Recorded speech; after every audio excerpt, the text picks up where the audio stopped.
Alright folks, Chi Baker here, and this is the second video in the series, and we're still working on warm-ups, but we're really also working on striking skill and kind of further developing them.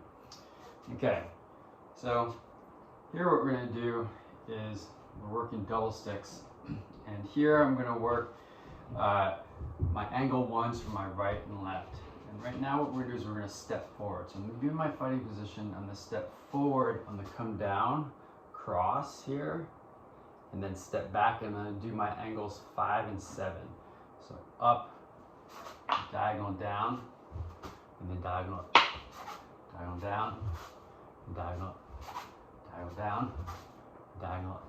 So really working on those angles, trying to really get those angles going really well here. And then again, the angles here as I'm swooping up.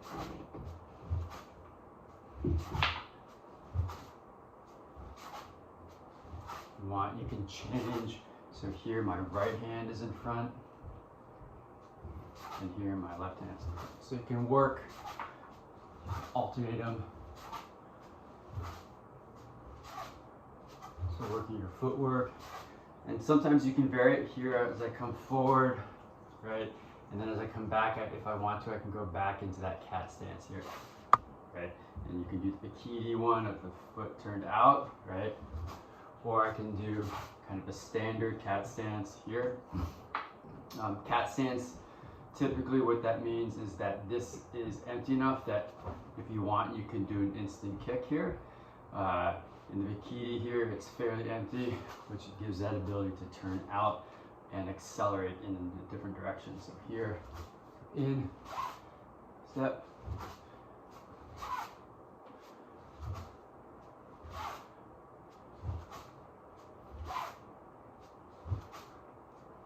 one more, good. Most of my training is Chinese Kung Fu and Tai Chi Chuan, which is another Chinese Kung Fu. And so my cat stance typically, I default to this, where my knee is pointing forward, my foot is pointing forward. Again, the bikini style is with the foot turned out, your knees kind of splayed out and your foot splayed out, and that's part of their footwork system. So depending on what system you've trained in, and depending on what system you want to train in or enhance, you can switch it up. Okay, the next one, what we're going to do is we're going to do angles 3 and 4, and we're going to do this in that scissoring motion here, like this.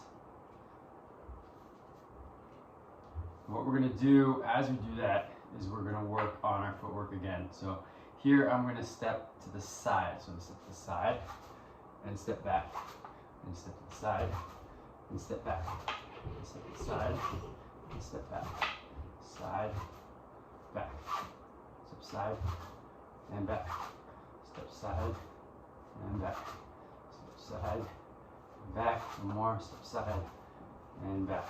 Good. Now I'm going to step to the other side, so I'm going to step to the left, so step to the left, and back, step to the left, and back, step to the left, and back, step to the left, and back, step to the left, and back, step to the left, and back, left, back, left, back. Good. So what's the difference between stepping to the right and stepping back left and stepping left and back right? What I think of it is that for my starting point, or my launching point here, is that I'm immediately getting to my right, and here I'm focusing immediately on getting to my left. So it is, the training dynamic is different, even though you're kind of doing the same motions. It does, I do think, develop a slightly different skill set. So, all right.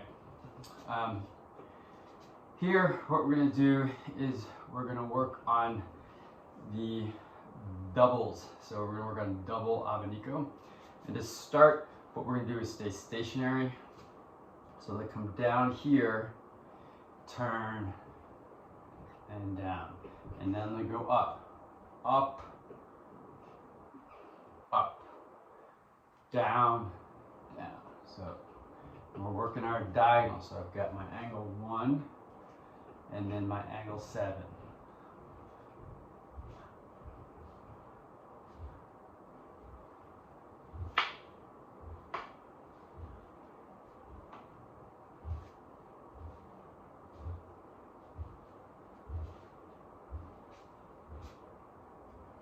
If you want, you can add footwork to this. So here I'm stepping to my angle 1 and then stepping back, and here I'm stepping forward.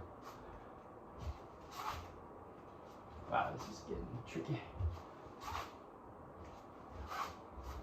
So down, you can do a double step if you want, and then up.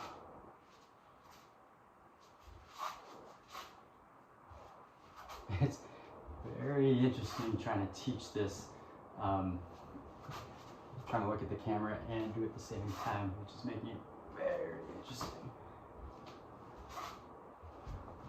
Okay, good.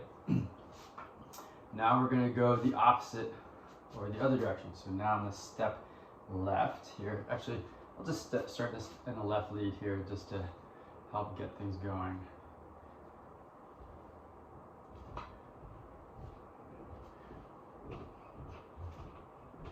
Again, I'm working, learning, practicing angles. And here we're doing doubles. Do a little bit of footwork, so step forward and then step back. Step forward, step back. Step forward, step back. Step forward, step back. Step forward, bam, bam, step back. Up, up, down. Down, up, up. One more. Down, down, up, up. Good. Okay. So why would you do doubles? Well, say if somebody's got a staff, something that's maybe heavy in weight, that trying to deflect parry with one stick may not be enough. So you're gonna hit boom. And you really need two power sources to manage it. The other thing is, I'm gonna turn it to Bob here. Pretend Bob here had a stick. All right, so you have a stick here. Move the camera a little bit. So say Bob had a stick. Close my monitor.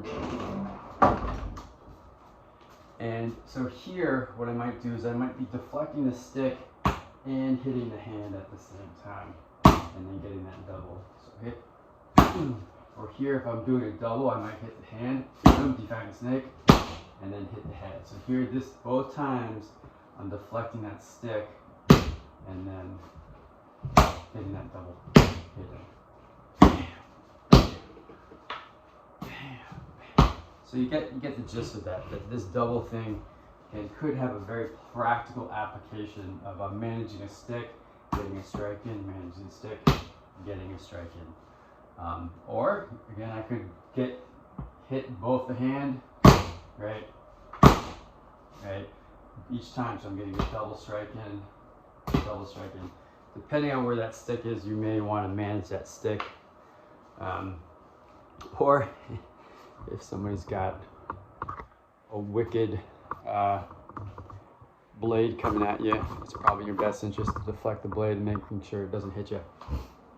So again, these are a couple of different warm-ups. I would really kind of maybe rephrase that as these are fundamental movements and skill practices that will not only help you warm up your muscles and joints, but they're just good, solid practices. So